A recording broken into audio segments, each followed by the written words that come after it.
You're listening to Worth It with brother and sister duo Danielle Granger-Nava and Dustin Granger. Get the financial inspiration and systems you need to dream, plan, and live your ideal life. 'Cause baby, you're worth it. Worth it.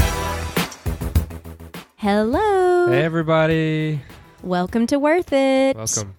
This is a podcast to help you dream, plan, and live your ideal life. Yes. I'm Danielle. And I'm Dustin.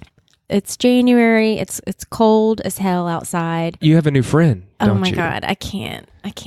So Tell them about the new friend. Look, and Louisiana gets pretty cold. I mean, we have like a month of cold, really, really cold weather. It's that wet cold. But anyway, me and my husband and I at our house have a new friend. Actually, I should say roommate, because last night in the middle of the night, once again, and it wasn't even cold this last particular night, but we hear like clank, clank, clank of like pipes. We're like, oh my God. I woke Andreas up. He was about to put on his robe to go out. And then we heard it. It's the sound of some animal climbing up into a hole in our house that is somewhere that we've tried to find. We can't find it. It's literally like right next to us, like in between, like at our heads. It feels like there's an animal climbing up the wall right next to us. And I was just, oh God. Is it what you get morning too? It goes beep, beep, beep, beep. A little screech. We know for sure it's a giant animal because we recently just went through our attic and cleaned it out. And there's some pretty hefty droppings up there. These are not roach. These are not rat. These are full-blown mammal of at least 15 pounds is what we're working with. So he or she returned. They got a warm night's sleep. I know that. But anyway. Probably a raccoon. I think it's a raccoon. But Andreas is like, I've gone under the house. I've looked for a hole. Can't find it. The Terminex guy went under there. Couldn't find a hole. So I'm like, we're going to have to go buy some wire mesh and find this hole because it's very disturbing. It's always in the middle of the night. Probably at the coldest moment. Wow. That's great news. So anyway. So today. Raccoons. So today. Okay. What are we talking about? Today we're talking about rates of returns. Sounds good. Well, we're talking about this because there's a lot of confusion around like what is a growth rate and what is an interest rate and what can investments earn. And the inspiration for this particular episode and this topic came from when my best friend started asking me about 529s, and I was kind of... Which is a college savings plan. Right. I don't think we've talked about that yet, No, we haven't. So it's a type of account that you use to save for your child. Anyway, we won't get into that. But then she asked me, we were touching on interest rates and growth rates, and then she asked me, she said, what interest rate does the 529 earn? Yeah. And I was like, no, that's not right. Right, it's not how it works. No, that's not how it works. Number one, a rate isn't promised. You don't know what it's going to earn. And number two, interest was the wrong word, but she didn't know that because they're interchanged all the time. This we get a lot. What does this pay, or what is the rate on this account? So the biggest thing too is it's never an account that does anything. All an account is just an account name. It's what is in it, and we're going to touch on that. Okay, so before we dive in, let me get to that disclosure. The opinions voiced in this show are for general information only and are not intended to provide specific advice or recommendations for any individual. To determine which investments may be appropriate for you, consult with your attorney, accountant, and financial advisor or tax advisor prior to investing. Securities are offered through LPL Financial, member FINRA SIPC. Investment advice offered through GWM Advisors and DBA Toujours Planning, a registered investment advisor and separate entities from LPL. Dustin Granger is a certified financial planner and CEO of Toujours Planning, and Danielle Granger-Nava is the Director of Client Relations and VP of Toujours Planning. Always keep in mind that investing involves risk, including loss of principal, and we would need to see your entire financial profile, income, debts, current savings, etc. to give a customized recommendation. These principles we're about to talk about are general in nature. Remember to consult with a financial planner if you want a customized recommendation. Past returns are no guarantee of future returns. So, again, we get this question a lot around, what does something earn? And first and foremost, before we move forward, you don't know what something is going to earn. You can look at historical performance, but it's never determines what the future earnings are going to be on it. Just about everything is not guaranteed. Right. There's always some degree of risk. So and we're going to go through, there are some where you can choose the interest rate, but for the most part, you don't know what something is going to return. So really the parts of return is there's like your growth return, how much the principal or the amount you put into something, how much it grew over time. And then there's an interest rate of return, so, and the two of those together really makes the total rate of return. And we're going to touch on all these. So let's first look at growth return. And your return is something that you got back, I guess hence the word return, you know what I mean? So hopefully it returns in the positive.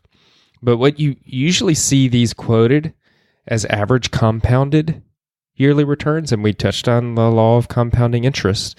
So that includes like a snowball effect type growth on it. So for instance, if you hear a stock that had a 10% a year return, that usually means that was the average compounded yearly return, which really adds up over time. I think the S&P 500 is around the 9 or 10% average compounded return over its entire life, which is a huge amount when you look at the snowball effect. Right. And sometimes you'll also see it quoted as maybe not a yearly return, but think of stock A over 10 years made 400%. Well, that was over the whole 10-year period. It magnified or grew 4 times that, 400%. So you see it quoted in a few different ways. And this is a hypothetical example and is not representative of any specific situation. Your results will vary. The hypothetical rates of returns used do not reflect the deduction of fees and charges inherent in investing. Man, that was a good disclosure. We throw that in there. We're so good at disclosures now. I feel like a sniper. Danielle, I feel like a sniper. Yeah. Like, disclosure here, disclosure there. Assassin. I'm on top of it. Look, nothing's going to get by me. So growth returns are usually market forces. So they're out of your own control. And these especially you cannot guarantee. And you could have a negative growth rate. Things do lose value all the time. So it can be a negative amount. So you could lose money. So you usually hear this with, going back to our investing 101, usually with the ownership side, when you own a stock or own real estate or something like that, it's quoted, I made, 10% return on this or whatever. That's episode number 7, Investing 101. Okay. But and the law of compounding interest, if you want more information on that, go to episode 4. Yes. But even bonds, even things on the lending side could have growth returns, because we touched on bonds before in that if you sell bonds early, you're essentially breaking the contract and you're selling it on the open market. Well, anytime you sell things on the open market, it could have a gain or a loss on it. So even bonds, you will see, sometimes a client will ask me, how's this CD up in value or down in value? Well, that's market forces if you were to sell it early. Yeah. Disclosure. Bonds are subject to market and interest rate risk. If sold prior to maturity, bond values will decline as interest rates rise, and bonds are subject to availability and change in price. Bam. Boom. Got me.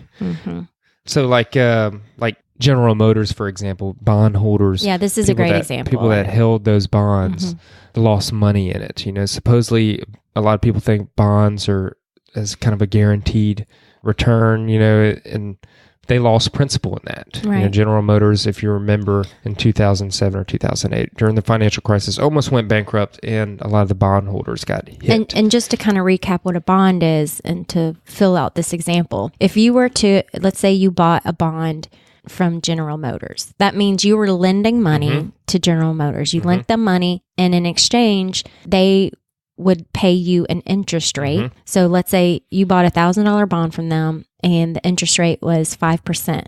Well, over a certain year period. Over, let's say, a 10-year period. So the original start of that, you think, okay, I give them $1,000 and then for 10 years, they give me $50 a year, 5% of $1,000. And at the end of the 10-year period, they give you your money back. That's the way it's supposed to happen. Yeah, that's a bond because you're bonded to the company, by contract. So with a bond, you're supposed to get that full principal back. Well, if the company goes under, like GM, which does happen, you don't get that principal back. So that is a loss. That is not a growth. You can lose that principal. That's what he says when you do that. Maybe not all of the principal. I know the bondholders got 30-something% back. Because they have to. When somebody goes bankrupt, they technically have to sell off their assets and pay the bondholders first, whatever's left over. But yeah, you definitely can lose money in that. Okay, just wanted to round out that example. So a growth rate, or when you're talking about air quotes, rate of return, that's usually used in like when you're investing something, when you, like he said, owning stock, owning mutual fund, owning bonds. So when people say, what is this return or what is this IRA return? They're wrong. It's the investment inside that IRA account. You can choose whatever you want in an IRA or a 529 account or any type of account. You can choose your investment. If you choose an ownership type investment like a stock or a mutual fund that has that, you will. So what you're saying is the investment that has a return, not the account. Exactly. Okay. All right. Now let's get to interest rates. Right. So we kind of touched on that when a little talking bit. about interest rates as a return. So interest rate is usually on the lending side. We're talking about bonds. We just touched on that a minute. So this is kind of like if you, like your savings account, if you have an interest-bearing savings account at the bank, or like the example we just said, GM, you bought a bond, which means you lended money to, like, for example, General Motors, or you have a CD, which is lending money to the bank. Okay. You notice it's almost always associated with lending, even when you rent out an apartment that you own real estate, you know what I mean? You're lending it out for a rate. Another good example is when your mortgage, the bank is lending us money and you pay them. We're paying them an interest. They're charging us an interest rate that we have to pay. And that's an example where it's set in stone. It's locked in. Yeah. So it's usually a fixed rate because, like we said, a bond or most lending instruments there's a contract involved and you agree between the two parties on a rate. Somebody pays it and somebody receives it. So this is a rate of return also. In addition to the growth return, this is a rate of return. So, because in this instance, the interest rate is what they're paying you because you've lent them money. Exactly. So you could have both. You could have something that pays an interest rate and has growth rate involved. And I give that example with stocks, because some stocks that pay dividends, which dividends are supposed to be profits that are paid back to the shareholder. So there's no guarantee because they use profits. For example, with company A, they could be paying a 2% dividend, but the value of that company can swing, day to day. So in this case, you have an interest rate and you also have the growth rate that is constantly changing. But like I said, dividends, they could stop it or be reduced at any time, so they're not guarantees at all. Yeah, because payment of interest is based on the paying ability of the issuing institution. Right. And so the same thing with mutual funds. We touched on that, Investing 101. Mutual funds is a basket full of investments that can be stocks and bonds or a mix of the two. So you may have a mutual fund interest rate that is paying, say it's 1%, 2%, 3% or whatever, but the principal is also swinging from time to time too. And that's what gives you the total rate of return, is the growth rate plus the interest. So most of the time you'll see, when you look at past results, you see that they use the total return that includes the interest rate and the growth rate put together in a given year. You usually don't see past results as, the interest was 2% and the growth was 5%. No, because if you're someone who's investing and you've put in $10,000, you want to see what your total rate, you want to see, okay, that's how what much really matters. Yeah, I want to see how much it's grown as an investment in value. And I also want to see like what I got from it, like what interest I got from it and what dividends did it pay. That's total growth, all of that. You want to see the total bottom line number. That's why that's usually quoted. And one thing I also want to touch on too, since we're talking about interest rate and that return, a lot of people use yield. People say this investment, it's not used as common in layman's terms, but in the investment world, we use yield a lot. And that usually means that when they say yield, that usually means the income return on an investment, such as interest or dividends received from holding a particular investment. And it's usually expressed as an annual percentage rate. based on the investment costs, current market value, or face value. And they may be considered known or anticipated depending on the security in question, as certain securities may experience fluctuations in value. Right. So yield usually is before it actually happens. Like we think this investment may yield you a certain amount. Now, we use example, if you bought a bond or a CD that pays a 1% interest or a 2% interest, it also yields that amount to you. Right. But sometimes people buy or invest in bonds at cheaper than face value. They buy a bond at a discount on the open market. So if they buy it at a discount and the bond is paying a 3% interest, it may yield more to them because they're going to get the interest rate plus the growth of buying it at a discount over time. Right. So then it would yield a little more. Let's say you pay $900 for a bond up front on the instead of $1,000. But that original contract, that bond still has to pay that full $1,000. So you may have that $100 growth return over the plus length of the all bond, the interest plus all the interest. So it may yield a little bit more. Yeah. So usually yield is also quoted when they talk about the growth and the interest rate together. So it's a version of a total return before it actually happens. So it's kind of like an approximate of total return. Like before it's actually realized, it's the return that is like, or when you're referring to yield, it's kind of like before the fact. And when you're talking about return or total return, that's after the fact, like a realized return. Yeah, exactly. Okay. Yeah, so you rarely see yield used after the fact. It's mostly like, oh, it returned this. Yeah. But before the fact, it's like, oh, this may yield that. And of course, yields are subject to change. And one thing when we're talking about return that we have to touch on too is inflation. Because inflation, as you know, is basically the loss. I think the definition is the loss of purchasing power over time. Things grow. Just things getting more expensive. Things getting more expensive over time. Which feels like it happens every day. Right. So $10,000 30 years ago was actually worth way more than it is right now. So that eats away at returns. Inflation does. So sometimes you'll hear people quote the real rate of return. That means that the total return minus inflation. Yeah. So when you hear the word real, that usually means inflation has been taken into account. And really all you do is like, if you have an interest rate of 5% and inflation's 2%, that means your real rate of return would be 3%. Right. Because that inflation just eats away at your spending power. Absolutely.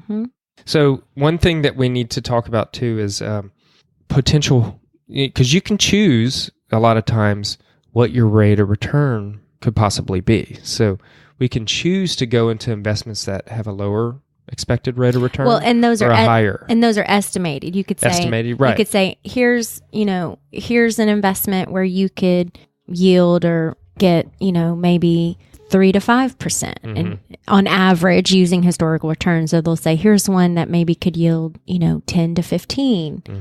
That's what he means. Like obviously we don't know what it is actually going to return, but in general what you're saying is you can choose investments based on their expected amount, and usually that means that lower risk investments could possibly return less and yield less, and then your higher risk investments could return or yield more.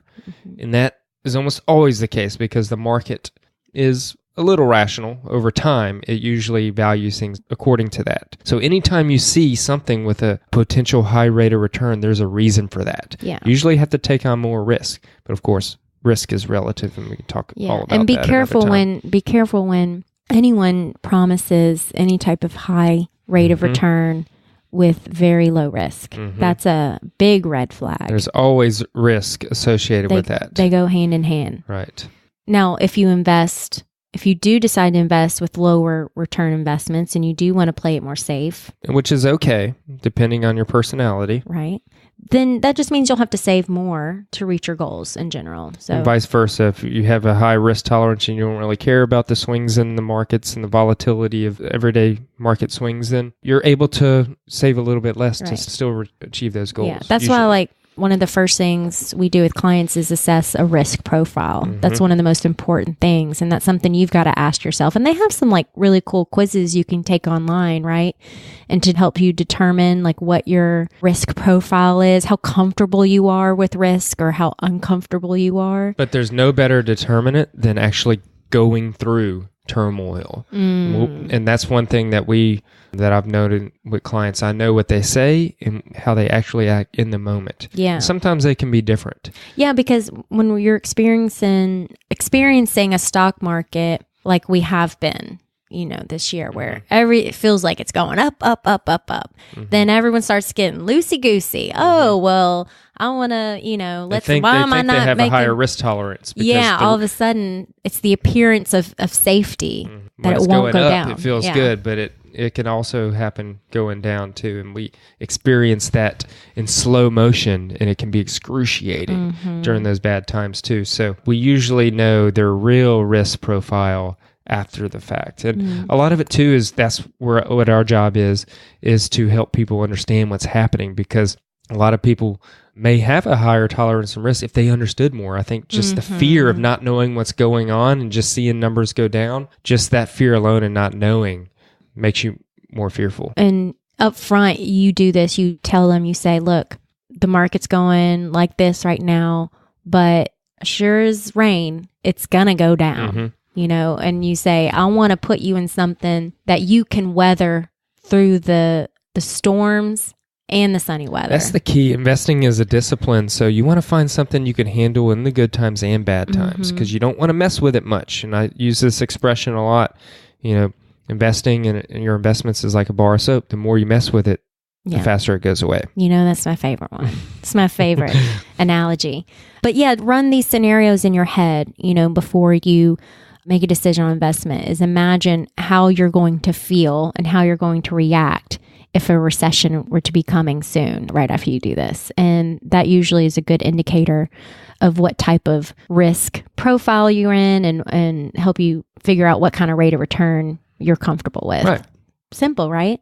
Well, lastly, to sum this up, we need to make sure we say no strategy assures success or protects against loss. And past returns are no guarantee of future returns. Always, always. So last week, we made the big announcement about our new service level titled Choose Your Worth, where we are providing guided wealth portfolios. This is very exciting. It's going to be great for a lot of people who have been wanting to invest, but have kind of been left out because they don't have enough to see a financial advisor, or they don't want to pay for a financial advisor. This is a great medium. It's going to be great for a lot of millennials because, we're still somewhat tech savvy, and we're also still building our wealth, right? So this is a great platform for all of you. Right. All you have to do is have $5,000 to invest. This is great if you're someone who's just kind of been stuck in the mud and you may have some money to invest, but you haven't yet. This is a great way to get you started. Again, if you're still building your wealth. And for those who are looking for that sweet spot of you want to invest, but you either don't have enough to hire one, you don't want to pay for one, but you also don't want to go to a random third-party website. You want a little more guidance than that. That's what we're here for. So what it is it's a new automated investment advice platform that can help you plan for retirement. In a nutshell, that's what it is. We know you want to be able to access everything online and see what's going on with your investment accounts, and that is what our guided wealth portfolios provide. Again, you don't need a lot to get started. It's low cost, again, compared to at Choose Your Planning. Dustin does full financial planning for clients. Of course, that's high touch, a higher rate. If you don't want that, this is lower touch and you have some limited access to us. So again, it's that sweet spot. You also will have access to our financial planning software. Great for you DIYers. Again, if you're tech savvy, this will be a cinch. So if you want some more information, go check that out. It should be it's launched and ready for you to go get more information, sign up for some updates, and heck, if you're ready, go get started. It's just a few clicks of the button to get going. Where do they go? www.dustinanddanielle.com/worth. Go check it out, guys. Guided Wealth Portfolios is a centrally managed, algorithm-based investment program sponsored by LPL Financial LLC, LPL. GWP uses proprietary automated computer algorithms of Future Advisor to generate investment recommendations based upon model portfolios constructed by LPL. Future Advisor and LPL are non-affiliated entities. If you are receiving advisory services on GWP from a separately registered investment advisor firm other than LPL or Future Advisor, LPL and Future Advisor are not affiliates of such advisor. Both LPL and Future Advisor are investment advisors registered with the U.S. Securities and Exchange Commission, and LPL is also a member of FINRA SIPC. All investing involves risk, including loss of principal. No strategy assures success or protects against loss. There's no guarantee that a diversified portfolio will enhance overall returns or outperform a non-diversified portfolio, and diversification does not protect against market risk. All right, guys, if you're still listening, I'm out of breath. It's a lot. But anyway, we hope you got a lot out of this. We're really excited about this Guided Wealth Portfolios service. So again, if you've been inspired by learning about what, the difference between these rates of returns, and you're ready to get started investing, if you're a newbie or you're looking for that sweet spot of investing, we want to help you out. So go check it out. Hope your new year's off to a great start. And we'll talk to you next time. Thank you very much. Got anything to add? No, I don't. Happy New Year, and we'll see you soon. Let's get out of here. Okay. Bye. Bye.